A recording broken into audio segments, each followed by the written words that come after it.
नमस्कार दोस्तों। दिसंबर 4 1872 को पुर्तगाल के समुद्री तट में मैरी सेलेस्टे अचानक से प्रकट हो जाता है, जो कि बिना किसी इंसान के समुद्र में घूम रहा था। कनाडा के शिपयार्ड में 1861 में मैरी सेलेस्टे को लकड़ी से बनाया गया था, पहले जिसका नाम द अमेज़न था, जिसकी लंबाई लगभग 31 मीटर और चौड़ाई 6 मीटर थी। अपनी यात्रा के शुरुआती कुछ सालों में इस जहाज़ को काफ़ी कुछ झेलना पड़ा, जिसके चलते ये अफवाह फैल गई कि इसमें कोई शैतानी साया है, क्योंकि इस जहाज़ को कई बार मिस एडवेंचरस एक्टिविटीज़ का सामना करना पड़ता था, जिसके चलते इसके कई मालिकों में बदलाव देखा गया। इस जहाज़ के शुरुआती कप्तान इतना बीमार पड़ने लगे कि वो जब भी खांसते तो उनके मुंह से खून निकलने लगता था। और जैसे ही जहाज़ का पहला मास्टर रॉबर्ट बीमार पड़ने लगा और उसकी मौत हो गई, तो ये माना जाने लगा कि इस जहाज़ पर किसी न किसी शैतानी शक्ति का साया है।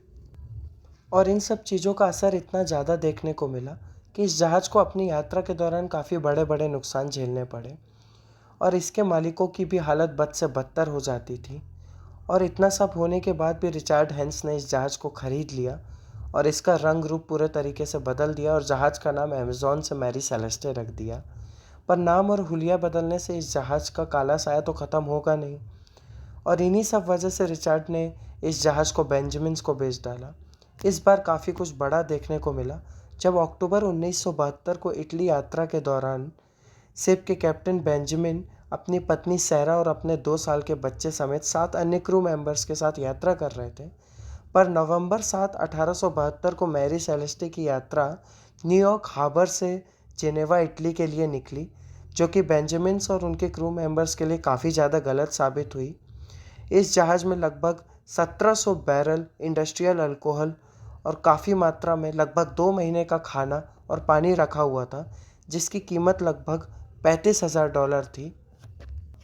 और इस सब के बाद वो दिन भी आया जब दिसंबर 4 1872 को एक दूसरे जहाज़ ने मैरी सेलेस्टे को ईस्टर्न अटलांटिक में तैरता पाया, जो बिना किसी इंसान के अपने आप ही तैर रहा था। जहाज़ को इस हालत में देखकर वहाँ पर जो लोग भी मौजूद थे, इसको देख कर के आश्चर्यचकित रह गए।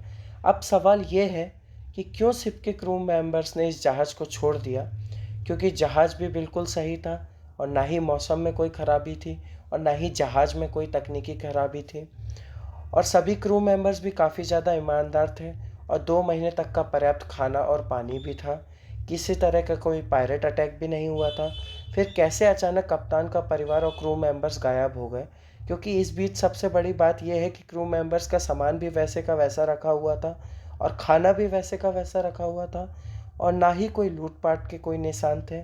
आखिर इस जहाज़ के क्रू मेंबर्स गए तो गए कहाँ? आज भी इस जहाज़ में छुपे राज को कोई सुलझा नहीं पाया और शायद कोई सुलझा भी नहीं पाएगा। Please like, share and subscribe. Thank you so much.